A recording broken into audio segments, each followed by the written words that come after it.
California Haunts Radio Night. Please take this time to gather some popcorn, hamburgers, hot dogs, maybe even dinner or whatever snacks you eat, and have a sit down in front of the TV, the computer, or even your cell phone and enjoy the show. If it's Monday or Wednesday night, then it must be California Haunts Radio Night. Please take this time to gather some popcorn, hamburgers, hot dogs, maybe even dinner or whatever snacks you eat, and have a sit down in front of the TV, the computer, or even your cell phone and enjoy the show. If it's Monday or Wednesday night, then it must be California Haunts Radio Night. Please take this time to gather some popcorn, hamburgers, hot dogs, maybe even dinner or whatever snacks you eat, and have a sit down in front of the TV, the computer, or even your cell phone and enjoy the show. If it's Monday or Wednesday night, then it must be California Haunts Radio Night. Please take this time to gather some popcorn, hamburgers, hot dogs, maybe even dinner or whatever snacks you eat, and have a sit down in front of the TV, the computer, or even your cell phone and enjoy the show. If it's Monday or Wednesday night, then it must be California Haunts Radio Night. Please take this time to gather some popcorn, hamburgers, hot dogs, maybe even dinner or whatever snacks you eat, and have a sit down in front of the TV, the computer, or even your cell phone and enjoy the show.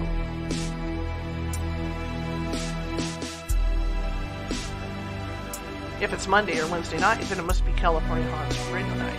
Please take this time to gather some popcorn, hamburgers, hot dogs, maybe even dinner or whatever snacks you eat, and have a sit down in front of the TV, the computer, or even your cell phone and enjoy the show. If it's Monday or Wednesday night, then it must be California Haunts Radio Night. Please take this time to gather some popcorn, hamburgers, hot dogs, maybe even dinner or whatever snacks you eat, and have a sit down in front of the TV, the computer, or even your cell phone and enjoy the show. If it's Monday or Wednesday night, then it must be California Haunts Radio Night. Please take this time to gather some popcorn, hamburgers, hot dogs, maybe even dinner or whatever snacks you eat, and have a sit down in front of the TV, the computer, or even your cell phone and enjoy the show. If it's Monday or Wednesday night, then it must be California Haunts Radio Night. Please take this time to gather some popcorn, hamburgers, hot dogs, maybe even dinner or whatever snacks you eat, and have a sit down in front of the TV, the computer, or even your cell phone and enjoy the show. If it's Monday or Wednesday night, then it must be California Haunts Radio Night. Please take this time to gather some popcorn, hamburgers, hot dogs, maybe even dinner or whatever snacks you eat, and have a sit down in front of the TV, the computer, or even your cell phone and enjoy the show. If it's Monday or Wednesday night, then it must be California Haunts Radio Night. Please take this time to gather some popcorn, hamburgers, hot dogs, maybe even dinner or whatever snacks you eat, and have a sit down in front of the TV, the computer, or even your cell phone and enjoy the show. If it's Monday or Wednesday night, then it must be California Haunts Radio Night. Please take this time to gather some popcorn, hamburgers, hot dogs, maybe even dinner or whatever snacks you eat, and have a sit down in front of the TV, the computer, or even your cell phone and enjoy the show. If it's Monday or Wednesday night, then it must be California Haunts Radio Night. Please take this time to gather some popcorn, hamburgers, hot dogs, maybe even dinner or whatever snacks you eat, and have a sit down in front of the TV, the computer, or even your cell phone and enjoy the show. If it's Monday or Wednesday night, then it must be California Haunts Radio Night. Please take this time to gather some popcorn, hamburgers, hot dogs, maybe even dinner or whatever snacks you eat, and have a sit down in front of the TV, the computer, or even your cell phone and enjoy the show. If it's Monday or Wednesday night, then it must be California Haunts Radio Night. Please take this time to gather some popcorn, hamburgers, hot dogs, maybe even dinner or whatever snacks you eat, and have a sit down in front of the TV, the computer, or even your cell phone and enjoy the show. If it's Monday or Wednesday night, then it must be California Haunts Radio Night. Please take this time to gather some popcorn, hamburgers, hot dogs, maybe even dinner or whatever snacks you eat, and have a sit down in front of the TV, the computer, or even your cell phone and enjoy the show.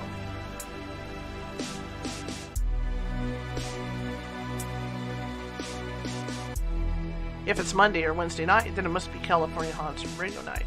Please take this time to gather some popcorn, hamburgers, hot dogs, maybe even dinner or whatever snacks you eat, and have a sit down in front of the TV, the computer, or even your cell phone and enjoy the show.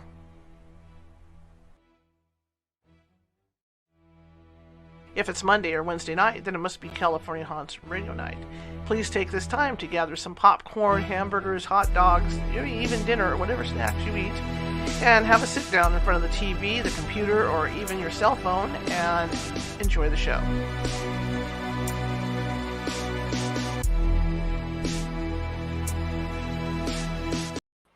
Hey, welcome tonight, California Haunts Radio. How's everybody doing out there tonight? Well, I hope you're doing as good as I am. I'm in a nice air-conditioned room. As you can tell, I've got the air conditioner blasting in the back. It's 93, so it's kind of like almost spring weather. But it's great to be on tonight. My name is Charlotte. I'm your host, and I'm going to be spending the next hour with you. And I have a great guest on. I'm putting my journalism hat on tonight to talk with Mark Shaw, who is also a journalist. But Mark Shaw is a journalist for the gone big time. I was just a local journalist, and Mr. Shaw has written for USA Today and been on some of the cable news networks. So I can't wait to talk to him, and we're going to be talking about JFK, the assassination, and because he's done a lot of research into that. So it's going to be interesting to talk with him. Mr. Shaw, how are you? All right, good, thank you.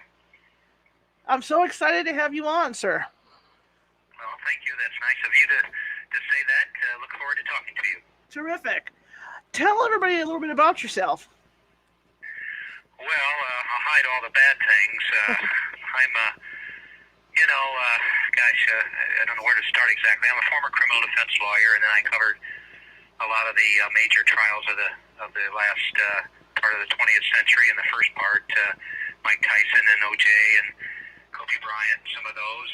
But for the last 25 years or so, I've been an investigative reporter turned author. I've written about almost 30 books now, and the last 5 have touched on the JFK assassination, which I got interested in a few years ago, and the new one, Collateral Damage, the mysterious deaths of Marilyn Monroe, Dorothy Kllgallen, and the ties that bind them, connect them to Bobby Kennedy and the JFK assassination is my latest, and it kind of brings together all of the material that was in the best-selling The Reporter Who Knew Too Much and the follow-up book to that, Denial of Justice. And so I'm all about justice, and I'm all about trying to find the truth, and hopefully my books reflect that.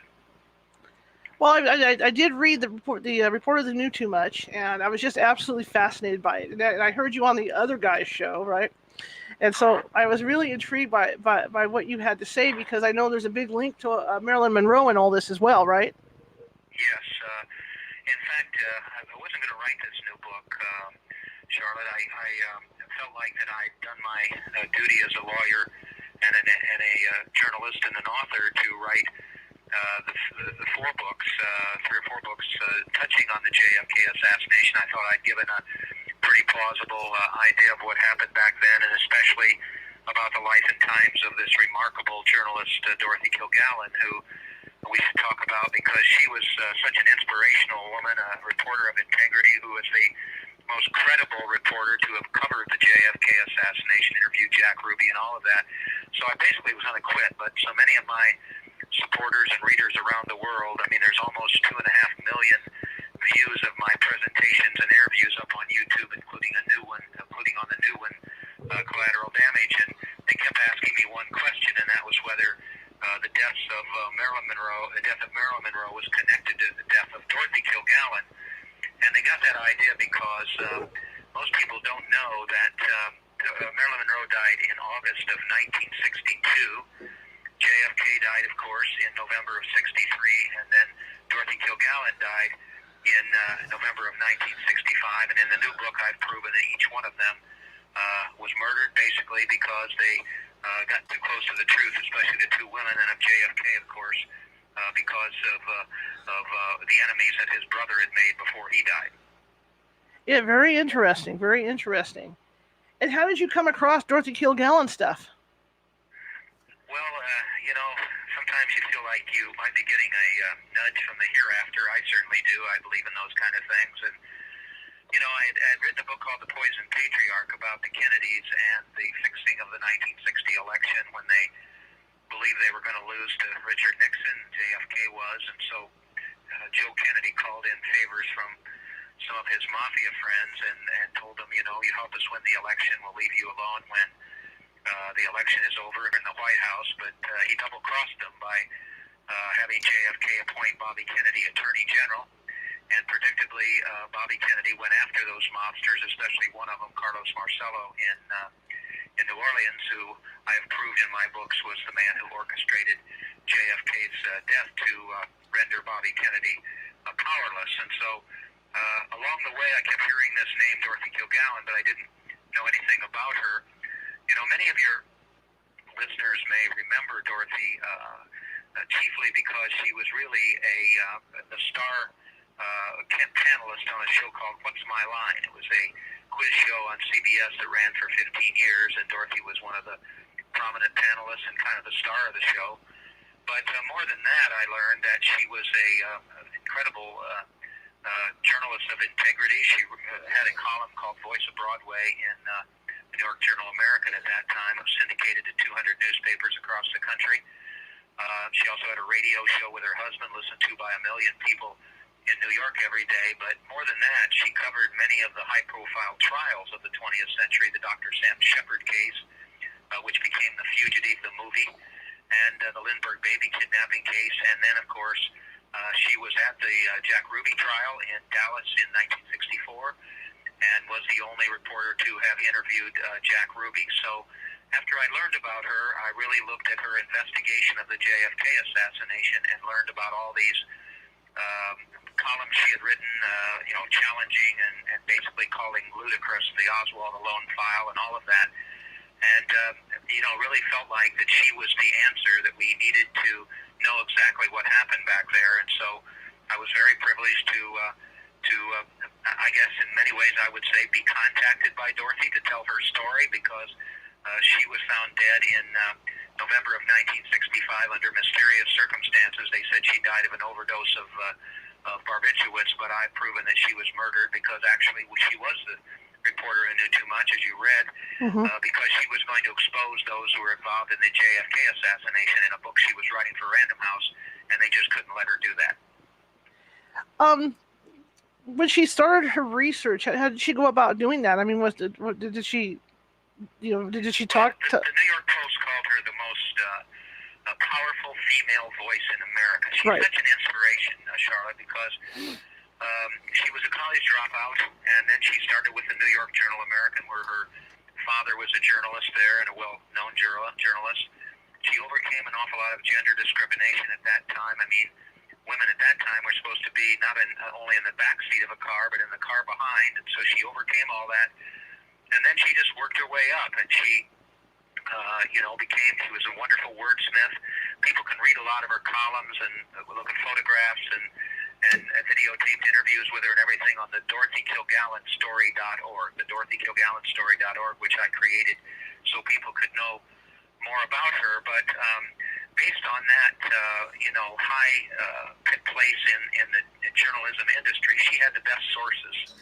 And so when she started looking into the JFK assassination, first of all, it was kind of personal with her. She had taken her youngest son, Kerry, to the White House, and JFK made a fuss over the little boy and, really gave him a PP 109 pin and made a fuss over him, and that meant a lot to Dorothy. And so when JFK died, she wrote, what I remember is a tall man stooping over a little boy, praising him for the letters he brought from his third grade classmates. This is the man who was killed in Dallas, and she took it from there. And she wrote these columns. The first one was the Oswald file must not close, and then she interviewed Ruby and wrote a column about and she wrote about 10 columns about the JFK assassination. All of those are in Collateral Damage, and you can see that she was going against the grain. Everyone else was buying J. Edgar Hoover's theory that it was Oswald alone, and Dorothy didn't believe that. She believed the real key was Jack Ruby, and so she kept investigating the JFK assassination with him involved, with him as the key to it, and that led her to really discovering that this mafioso that I mentioned, Carlos Marcello in New Orleans, had the strongest motive to have killed JFK because Bobby Kennedy was hounding him, Marcello, and Marcello decided he couldn't let that happen, so he orchestrated the JFK assassination to render Bobby powerless as Attorney General, and that's exactly what happened. Bobby finally resigned as Attorney General and never bothered those guys again. So Dorothy had it all figured out, and she had gone to New Orleans to connect Marcello with Ruby and Oswald, and she had done so, and so when she went back to New York, she made a big mistake. She started telling everybody she was going to crack the JFK assassination investigation wide open. She told her hairdressers, if the wrong people knew what I know about the JFK assassination, it would cost me my life. I'm afraid for my life and family. I bought a gun. And so, it was predictable when she told everybody what she was going to do to expose those who had planned the assassination of JFK and those who had covered it up. It was predictable that they couldn't let her write that book, and she was found dead then, as you remember, right, in her townhouse, wearing clothes that she would normally have worn to a party or something. She had her hairpiece, her false eyelashes, and her makeup on. Nothing made sense with the death scene, but when the police came, they found an empty bottle of Seconal and decided that she was just another celebrity who had overdosed. And I've been able to prove that that's not what happened, that she was intentionally, her body was intentionally infected with 3 barbiturates, not 1, according to the autopsy I found. And Dorothy Kllgallen was murdered because she was such a threat to the truth. Wow.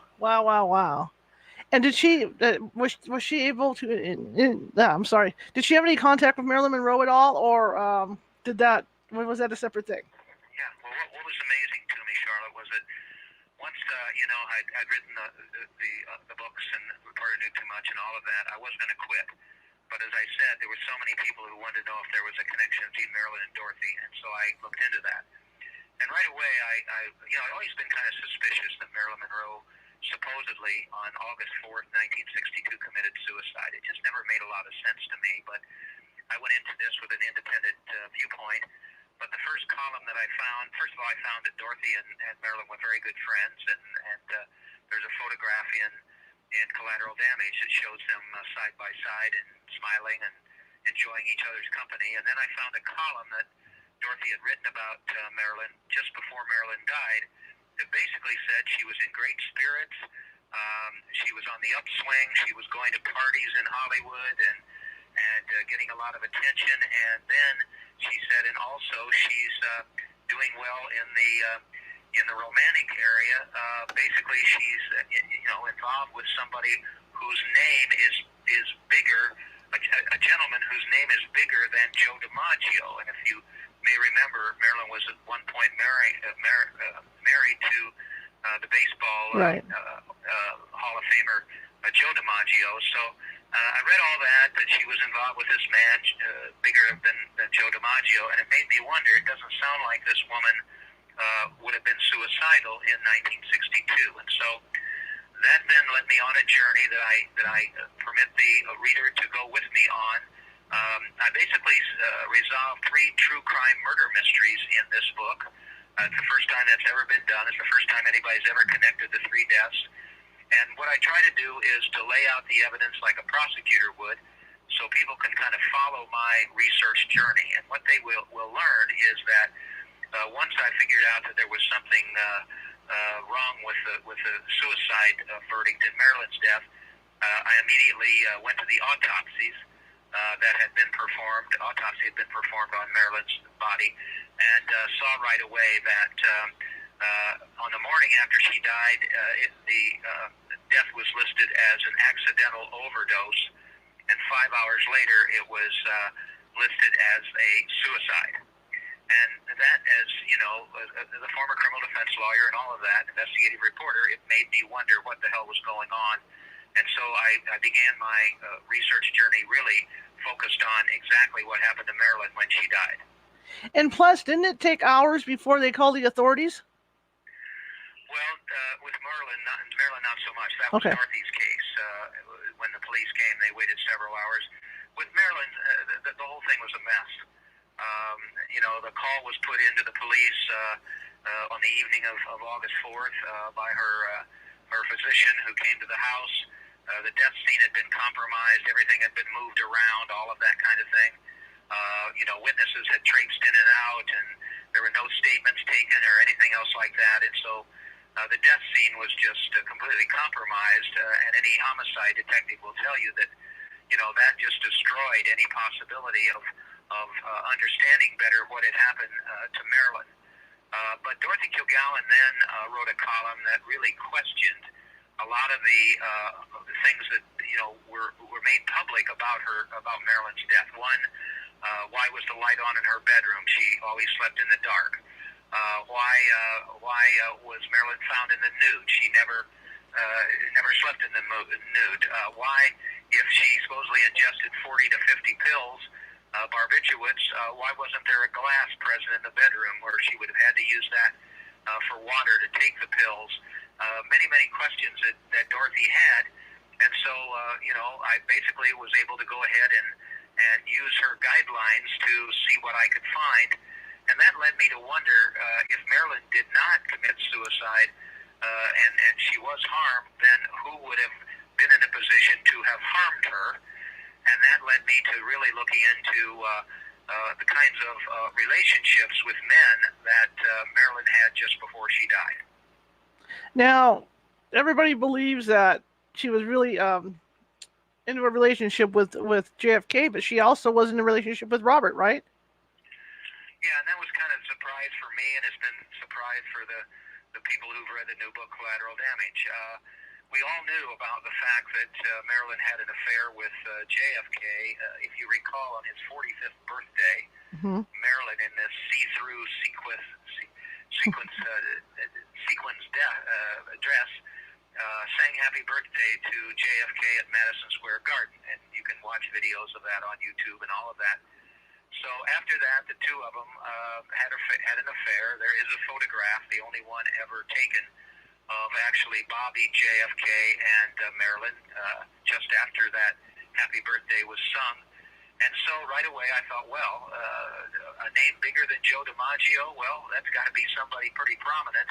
And so I centered on JFK. But I found out right away that Joseph Kennedy, the father, had basically told JFK, listen, you're going to run for president again in 1964. You need to leave Marilyn alone, and so he did. So that made me shift my focus over to Bobby Kennedy. And then I got two real breaks. The first one was that I found a letter from Jean Kennedy Smith, who is the sister of Bobby and JFK, to Marilyn.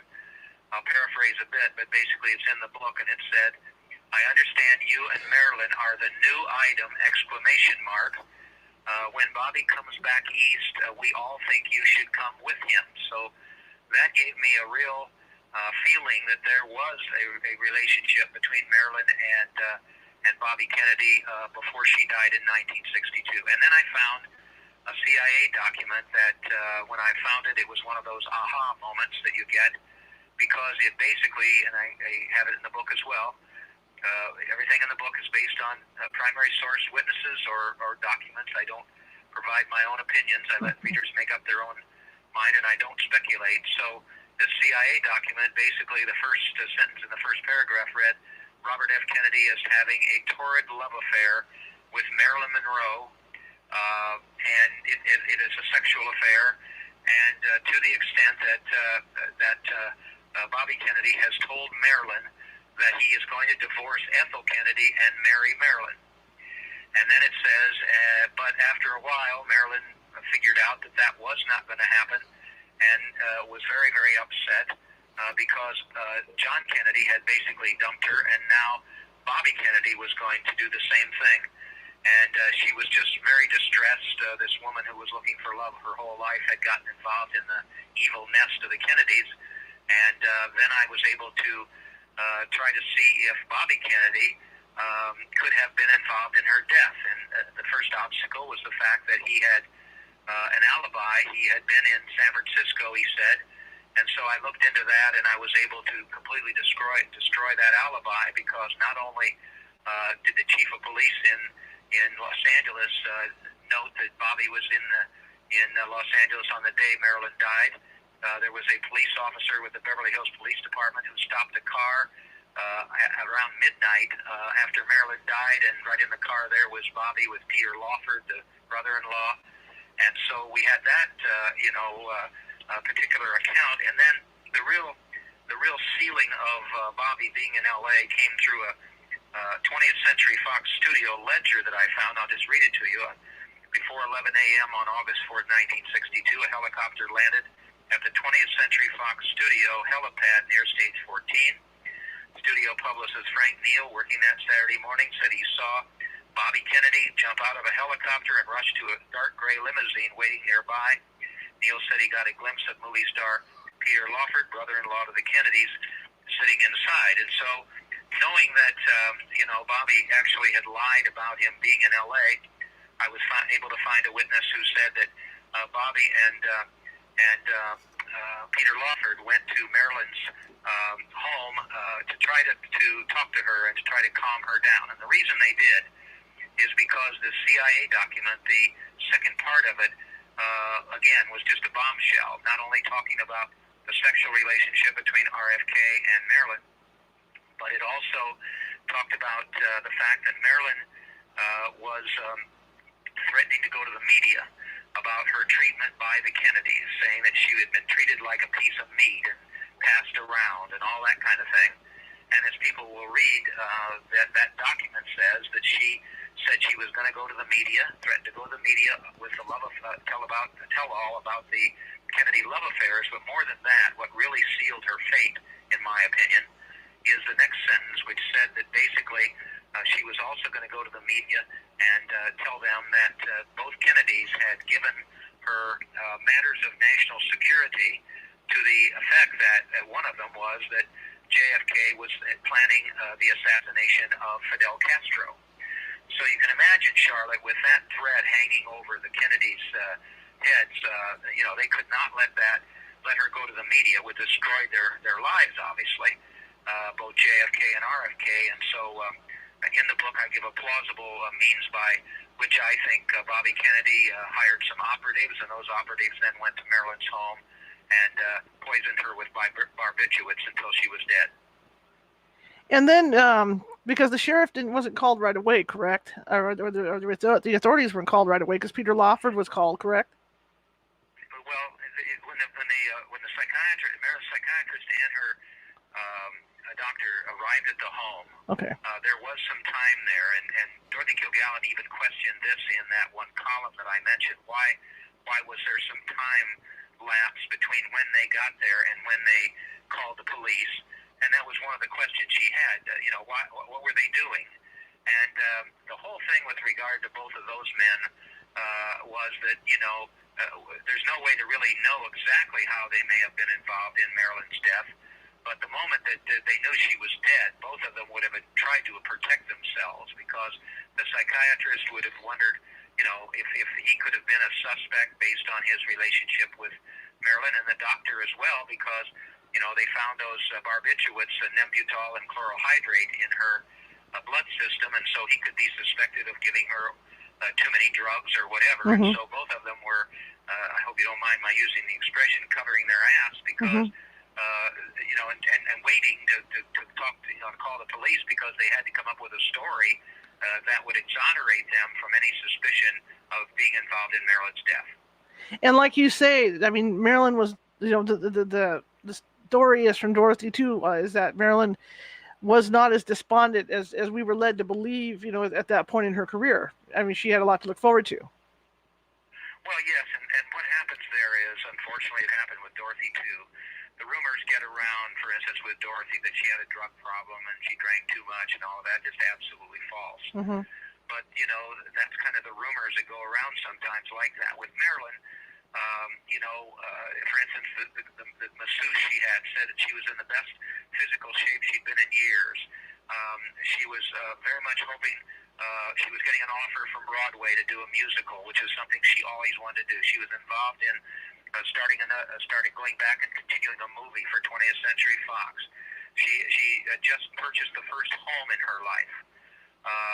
She had a dog, which she had always wanted, and more than anything, Marilyn, who always coveted and wanted love, she had hoped that she and Joe DiMaggio could reconcile after her mess with Bobby Kennedy and the Kennedys, and perhaps even have a child with him. So everything was on the upswing, and unfortunately, what happened with the autopsy was conducted by a man named Dr. Thomas Noguchi, and your audience may remember him because he was involved in the Michael Jackson case and O.J. Simpson and other big-time deaths, and was always suspect. His analysis was always suspect. But in this case, what happened is he conducted the autopsy. As I said, they changed it from accidental overdose to suicide, but that wasn't the worst part, because about 2 weeks after that autopsy was performed, he admitted he had made a mistake and forgotten to examine some of Marilyn's inner organs, which could have made a difference in the outcome of the autopsy.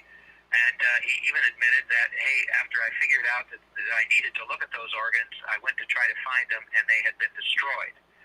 And so, it's a denial of justice for JFK. He should have never been killed, except for the enemies of his brother. You got Dorothy Kllgallen, who was so close to the truth about the JFK assassination, then died. No investigation of her death at all. And then Marilyn's was just a mess, as I say, the investigation. And so I wrote this book to hopefully to try to restore the reputations of these two, all three, but the reputations of both women, because, as I say, they both were denied justice when they died. Well, getting back to what you just said about the enemies of Robert Kennedy, can you elaborate on that a little bit? I know we were talking earlier about it.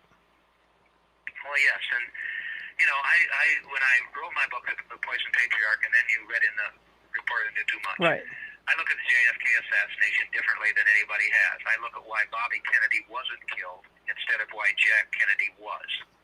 Why Bobby Kennedy wasn't killed instead of why Jack Kennedy was. And that's nothing new, because basically the prosecutor of Jack Ruby at his trial, I interviewed him, several years ago when the other books were coming out, and he said, I thought it would be Bobby Kennedy who would be killed, not Jack Kennedy. And that was the feeling at the time. Bobby had many more enemies because he had pursued those mafia guys, Carlos Marcello, Sam Giancana, Santo Trafficante, all of them. And you can't mess around with those guys. He thought he could do it as Attorney General, but it backfired on him when he deported Marcello, who had connections to Dallas and all of that, and then prosecuted him for racketeering. So at the end of 1963, as you get to November of 63, Marcello decided, I can't let this continue to happen. And so I hate Bobby Kennedy, and if I kill him, then JFK will come after me with everything the government has. But if I kill JFK, Bobby Kennedy will be powerless, and that's exactly what happened. He resigned as Attorney General and never bothered any of those guys again. Wow. What a tangled web they weave. Yes, and it's really unfortunate, because, as I've said in the book, you have to think about this, and I'll take it slow so your listeners and you can kind of absorb it and then give me your opinion. But if Bobby Kennedy, Charlotte, would have been prosecuted for Marilyn Monroe's death in 1962, based on all of the compelling evidence, the cover-ups, everything that happened. In fact, Bobby's friend, the police chief in Los Angeles, never conducted an investigation. He simply appointed 3 psychiatrists to look into Marilyn's mental state before she died, and predictably they came back and said that she was suicidal, which made no sense whatsoever. But if there had been an investigation and Bobby Kennedy would have been prosecuted, then you see he would have had to have resigned as Attorney General to defend himself. So he would have been powerless, which means that those enemies of his, Marcello and the rest of them, wouldn't have had to have killed JFK to render Bobby powerless, because he would have been powerless already. And so there would have been no JFK assassination. And you take that a step further, Dorothy Kllgallen wouldn't have been threatened and then killed in 1965 because she was too close to the truth, to exposing the truth about the JFK assassination. In the book she was writing about the JFK assassination, she wouldn't have done that because there would have been no JFK assassination. So basically, Bobby Kennedy's abuse of power and his involvement in Marilyn Monroe's death, collateral damage of those actions cost the lives of three people: Marilyn Monroe, JFK, and Dorothy Kllgallen. Wow. And then, Robert was assassinated too, right? I mean, well, obviously, yeah. In the history books say that Robert was assassinated. I couldn't hear you. Go ahead. The history books say Robert was assassinated as well, correct? Well, yes, and people have asked me about that. He died in 1968, so that's three years after Dorothy died. Do I think that there's a connection there? Yes. I think there is, but I haven't been able to, at this point, to prove it. The whole situation with Bobby Kennedy is so suspect because Sirhan, who was finally convicted of murdering Bobby Kennedy, I can't find any link to him to Carlos Marcello. But you have to think that the person who benefited most from Bobby Kennedy being dead was Marcello, because I'm sure he figured that if Bobby Kennedy he was running for president, Bobby was, and if he was elected president, and there are various accounts that Bobby Kennedy basically said, I know who killed my brother, and obviously it was Carlos Marcello in New Orleans, then if Bobby Kennedy was elected president, then Marcello must have believed that RFK would come after him, and he couldn't let that happen. And so the motive is there for Marcello to have silenced Bobby Kennedy, but as of yet, I haven't been able to prove that happened. I was just thinking of that when you were talking about it, that maybe, I'm not saying campaign promises or anything like that, but maybe there was something in there where he maybe behind closed doors, he had vowed to go public with, to gain his own popularity, to go public with he was going to go after whoever killed his brother, or to launch an investigation, and then they got cold feet and killed him. Yeah, I think that's very possible. It's interesting the reaction that I get to this book and even the Poison Patriarch about the Kennedys. There are still people out there who want to protect that image, and I respect all opinions that people have, but the Kennedys were a bad bunch. Mm-hmm. And right from Joe Kennedy on down, he was a womanizer. He was dishonest in his business dealings. He was a friend of Adolf Hitler's during the war. I could go on and on, but he was a bad guy. And then, unfortunately, the apple doesn't drop very far from the tree. And so you have JFK being a womanizer and running around with every skirt he could find, and Bobby then doing that as well. And I think you can. The proof is in thinking about what's happened to the Kennedys in their lives. A tragedy just over and over and over and over. Not only with JFK being killed, but also with RFK being assassinated. And then you've got Chappaquiddick with Ted Kennedy. You've got John Kennedy Jr. Dying in a mysterious helicopter crash. And I could go on and on. Even a couple years ago, I think it was one of the nephews of Bobby's and her small son were washed up in Chesapeake Bay, and they died being out on a rowboat or something. So they call it the curse of the Kennedys, but I think it's more the fact that it all comes around. The way they led their lives, the things they did, and especially with Bobby, there's no question that he was involved in Marilyn Monroe's death. He should have been prosecuted. And so, it all comes around. And with the Kennedys, I'm amazed at times that people want to remember Camelot and all of that, and that's fine to do. But these were people that, harmed others and caused deaths and so on and so forth through the years. I mean, you can even think about the women that both Joe Kennedy, Bobby Kennedy, and JFK, made promises to and had sexual relations with and then dumped them. I mean, these were bad people, and people need to remember that side of them as well. Well, I mean, it's even happened in recent time, like you say, William Kennedy Smith. with what Yeah, happened with him with there the you go. date rape thing. I have a question in the chat room. What became of Marcello? Who was that? I'm looking. It says, yeah. What became of Marcello? Marcello. Yeah. Well, you look at when you're looking at these criminal acts, you look at motive, and you also look at benefit from the crime. Mm-hmm. The motive was there. There's no question about that. Benefit from the crime. Well, he had a $6 billion empire with all of the illegal things you can think of, gaming and prostitution and drugs and all kinds of things in New Orleans. It stretched on to Dallas, and so he had his hand in a lot of things there as well. But when Bobby Kennedy, when Jack Kennedy was killed, then Bobby Kennedy didn't go after him for the next few months, and then Bobby Kennedy resigned as Attorney General, and Marcello was not bothered again by them. Now, about I think it was 6 or 7 years later, maybe somewhere in there, I think he was convicted of bribery or something like that. He spent a small amount of time in prison. But basically, he died a very, very rich man, and obviously his risk of eliminating JFK paid off because Bobby Kennedy could no longer come after him. Man, there's just so many twists in this thing.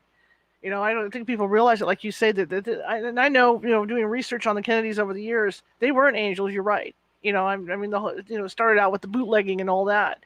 And people just don't realize it. But I guess, like you say, they choose to enjoy the dream. Well, this is all about history.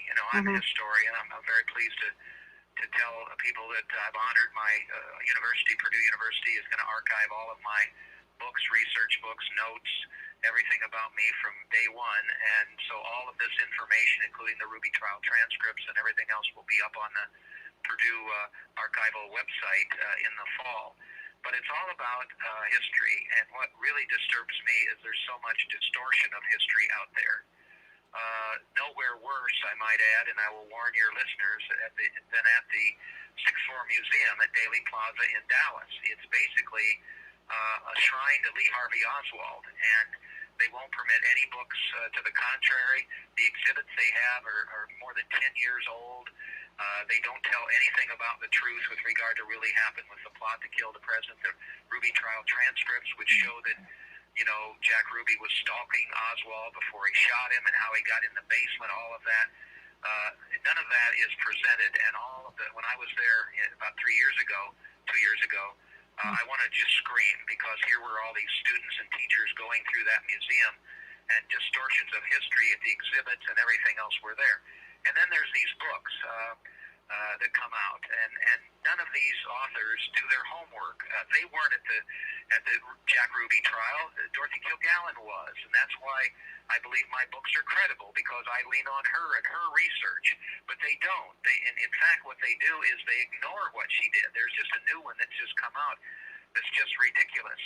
It's talking about Jack Ruby avenging JFK's death by killing Oswald. And this Dan Abrams, who's the author, I mean, I knew him from the Mike Tyson trial, and I didn't trust him then, and I don't trust him now. But I'm told that he gave Dorothy Kllgallen 2 pages in that book, and just completely ignored the fact that she wrote all these columns about the JFK assassination, just leaving it out. And that happens, and there's other ones like Gerald Posner. Even James Patterson got into the act here last year. The novelist, he decided to write a book with if you can believe this, a National Enquirer reporter. Wow. Called The Kennedys. And I looked at it, and I just wanted to throw up. For instance, one of the sources that they use, and I'm not discounting all psychics, but they used a psychic as one of the sources without any credibility whatsoever.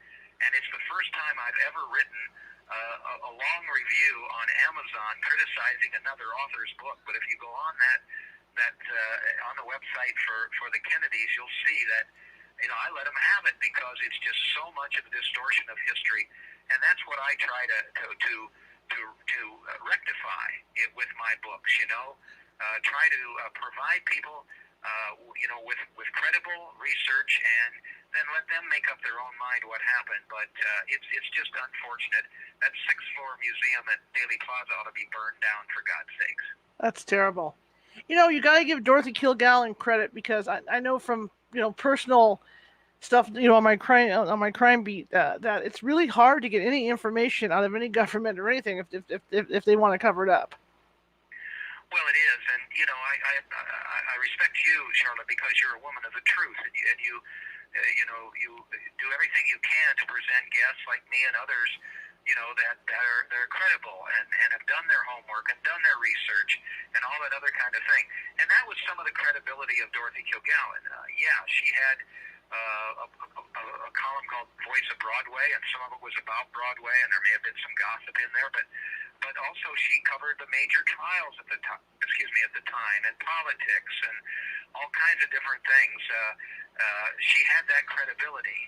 And unfortunately today, the same thing with journalism. I'm sorry, I'm going to talk about this too, but it's the same thing with journalism today that I just expressed with regard to these authors I'm talking about. What they do, unfortunately, is they want to come up with a conclusion. And so they come up with that conclusion, and then they fit the evidence to the conclusion and ignore evidence that's contrary to the conclusion. Mm-hmm. And we see that in much of the journalism today as well. And that's really unfortunate. I mean, today the news is just basically sensationalism. These journalists, these newspaper reporters, and all of that, with all of the internet. I mean, for God's sakes, I get so upset when people email me and say, "Well, I heard this about Marilyn on the internet," or "I heard this about Dorothy or JFK." Wikipedia is just absolutely has no credibility anymore whatsoever. Because people can go in there and change,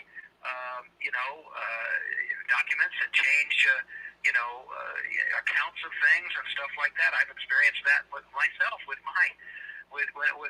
page that's written about me, to where I don't even look at it anymore because it just isn't even close to really the truth about anything that I've done. So I hate to get on a soapbox with this, but we need more people like you.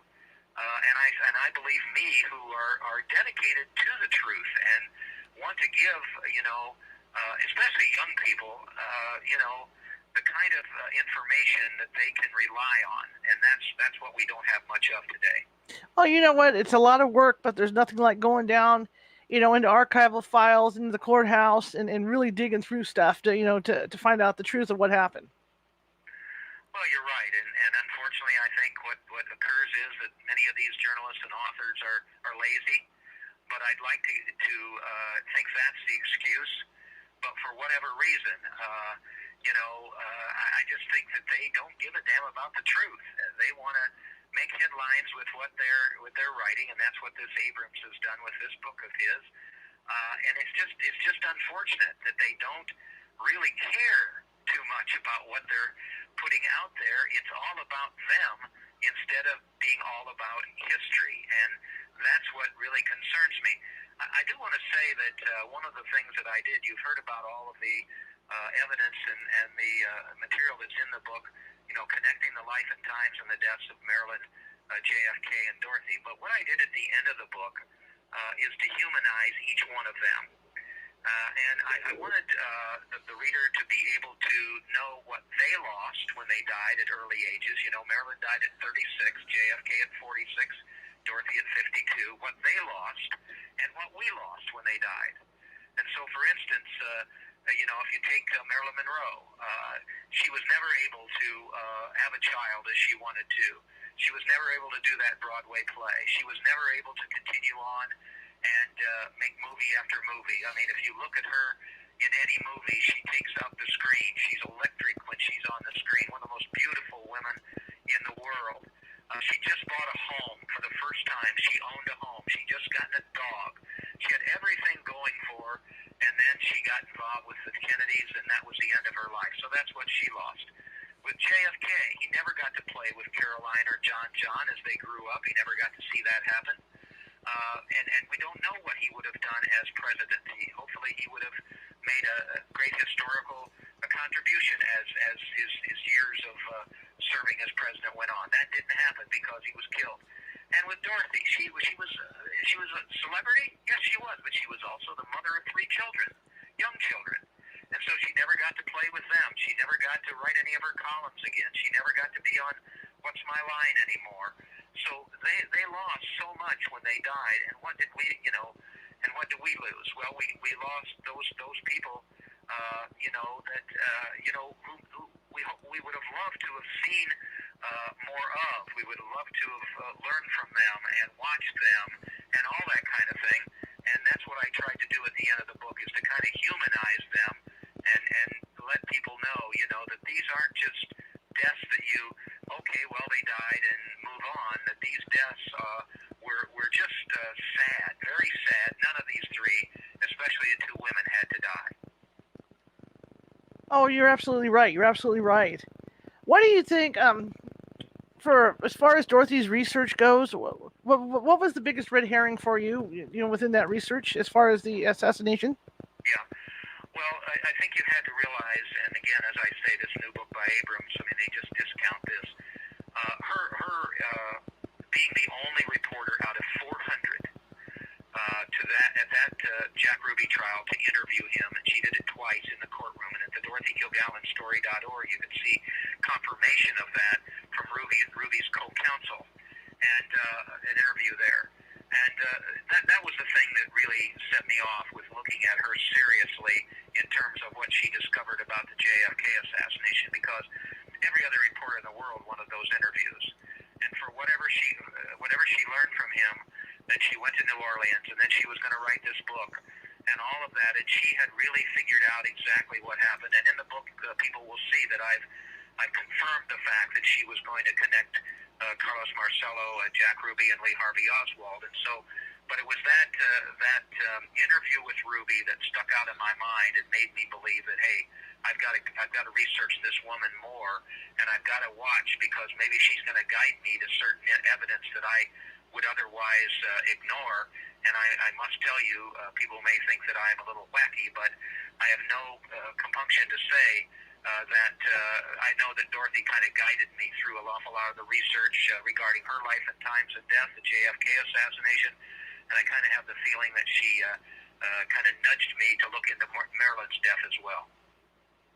That's terrific. That's terrific. What do you think that the JFK assassination could have been prevented if Bobby hadn't been so dirty? Well, I don't think there's any question about it.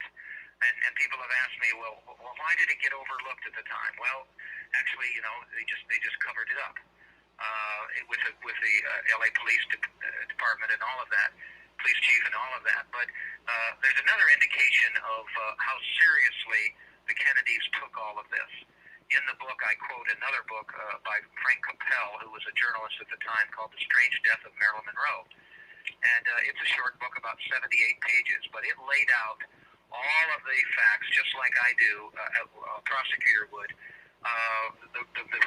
what Bobby Kennedy was really like, how ruthless he was, how he wanted to upstage his brother, the president, how he wanted a trophy as a girlfriend, Marilyn, how he ran around with every Hollywood star he could. The way that he went after the mafia. I mean, he really, Capel in this book goes after all of that. And then he details the sexual relationship with Marilyn and how it started. He's got ledgers in there as to Bobby Kennedy being at the Beverly Hills Hotel near the time Marilyn was died. He's got witness accounts showing Bobby Kennedy being at Peter Lawford's beachfront home in Malibu. He's got all of that material in there, but more, he sets out exactly like I have in the book how he believes that Marilyn was silenced and everything. So you go to 1964, and that book is published. And I found FBI documents where Capel met with the FBI and told them what he had found out. And in the FBI memo, basically it says, some of what Capel has alleged is true, and some of it is very, very difficult to prove. And then there's some that is skeptical, and so on and so forth. But to show you what they thought of the book, they gave a copy to Bobby Kennedy. And in the FBI memo, it says that basically he wouldn't cooperate with them at all. But the order was kind of came down that the FBI agents, imagine this, should go out and buy as many copies of Capel's book as possible. The Kennedys would do the same, so that basically they could confiscate all of those books and not let people read them. And to me, that is proof positive that they knew that what Capel had written in his book was the truth. Wow. That's something, you know. Isn't it though? Wow. That just blows me away. Yes, me too. When I saw it, me too. I will tell you. Now, Lee Harvey. Let's talk about Lee Harvey Oswald for a second, because there's always some discussion about him being that great of a shooter. Do you think that he acted alone with that shooting?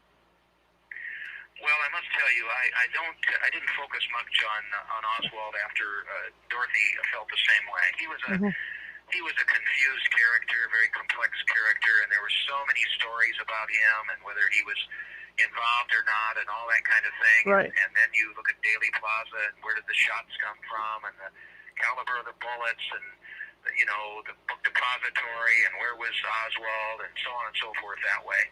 And so I have to tell you that once I figured out that Dorothy basically had decided to ignore Oswald and move on to Ruby, that's where I went as well. But there are confusing, accounts of how or if, how, and why Oswald may have been involved in the JFK assassination. But there's another person who was denied justice, right? Because he was killed before he could have a fair trial. And so we'll never know. I mean, there can be all this conjecture and rumor and everything else that people can, argue all of that forever. But nothing came from Oswald's lips except that I was a patsy, which I think Dorothy believed was true, that he had been set up to be involved in JFK's assassination, and then Ruby was brought along by the same operatives of Marcello to close Oswald's lips, and that's exactly what happened. And so that's an area that I've stayed away from some, because the only way to really get involved with it is to speculate, and I don't do that. Okay, no problem there. I fully understand completely. What do you think is the most compelling information to come out of all this? Well, I think a lot of the reader reaction and interview reaction and everything has been just the revelation that Bobby Kennedy was obviously responsible for Marilyn Monroe's death. First, that there was that love affair, because people may have had a hint of it, but they had no idea how intense it was or anything. And I think that is the surprise there. And hopefully, through my research, I've been able to, set it out like a prosecutor would if Bobby Kennedy was being prosecuted for the murder of complicity in the murder of Marilyn Monroe. So I think that is the thing that the piece of evidence that surprises and shocks most people. The other is that obviously if Bobby would have been prosecuted, then there would have been no JFK assassination. And so I think those are the headline-making parts of the book. And also the connection, for the first time. Nobody ever did this before, and I almost missed it too, because I was going to quit after the books on the JFK assassination and on Dorothy. But one way or another, maybe a nudge from Dorothy, I looked into Marilyn's death, and I think, again, there are people out there who are always going to protect the image of the Kennedys. I understand that. They love them, and they want to always love them, and that's the end. And so, I've been ridiculed for bringing these allegations against Bobby Kennedy, but just like anybody else, he needs to be held accountable for what he did when Marilyn died. A thought that I just had was, JFK put Bobby in a high position, but maybe Bobby, I know you don't like to talk about conjecture, but these thoughts are coming to my head. That maybe Bobby didn't just want to be in the position he was in, he wanted to be president. And maybe that's why a lot of this went down too. Well, Joe Kennedy, was ambassador after all of his becoming a millionaire and powerful and everything else. He was appointed ambassador to Great Britain, and he spent time over there just before World War II. And Joe kind of cornered up to Adolf Hitler, basically pacifying Hitler, and he's okay, and he's not going to, try to run the world or take over the world or whatever. And so that got around, and finally Franklin Roosevelt recalled him from England. And Joe came back a little bit in disgrace. Well, he said, what the hell, I want to be president. That's what I thought would happen after I was ambassador. But if I can't be president, then I'll make my son's president using my money and power. And he actually had the dream, or what he thought would be reality. Joe Kennedy Jr., his son, would be president first, but then Joe Jr. got killed in the war. So then next up is Jack Kennedy, John Kennedy. Well, he'll be president for 8 years, and then Bobby Kennedy will be president for 8 years, and then Ted Kennedy will be president for 8 years. And so that's 24 years of a Kennedy dynasty. And he really thought that was going to happen. And I'm sure to the day he died, he thought it was going to happen. But he made a huge mistake when he ordered JFK to appoint Bobby Kennedy Attorney General. And he should have known that Bobby was going to go after those mobsters. And, I have a personal story I'll tell you very quickly if you don't mind. Sure. What can happen when you mess around with those guys. When I was a correspondent for Good Morning America, I was asked to go to Philadelphia and interview the lawyer for a mobster there. The mobster was Angelo Bruno, and so they said that his lawyer would talk to me. So I went over and I interviewed him, sat down with him, and he said some things to me about how the mafia was going to infiltrate Atlantic City that I didn't think he should say on national television. So the next day that interview aired on ABC's Good Morning America, and the response was amazing. And the producer called me right away and said, Mark, why don't you stay in Philadelphia, see if he'll talk to you again. So I called the office, and this woman answered, and I said, this is Mark Shaw with GMA, and I'd like to talk to Mr., I've forgotten his name, but the lawyer. And there was a silence, and then I thought I heard her kind of sniffling, and I said, are you okay? And she came back on the phone, and she said, I'll never forget this. Mr. Shaw, I guess you don't know. When John, I think his name was John, when John started his car this morning, it blew up. Wow. You cannot mess around with those guys. They have their own set of rules. And because John opened his mouth, he was a dead man. And that's exactly what happened when Bobby Kennedy went after those guys. He took a risk that he could be a big shot and put the mafia out of business and all of that. Well, basically, by doing so, he killed his brother. I can see that. Just like Dorothy Kllgallen, what you said in the beginning of the show about her I don't want to say mouthing off, but kind of spreading the word that she had all this information on that, and that and it got around, and then boom, that was that. That's right. Yeah, that's right. And then unfortunately that's what Marilyn did when she threatened to go to the media with those facts about the Kennedys. They couldn't let that happen, and so we lost two beautiful, lovely, inspirational, remarkable women who should have never died. And I'll just leave you with this. There's a little saying over by my writing table, and it says, the dead cannot cry out for justice. It is the duty of the living to do so for them.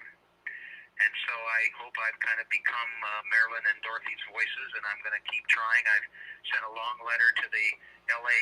County District Attorney asking him to reinvestigate Marilyn's death based on all the evidence in my book, which I sent to him, Collateral Damage.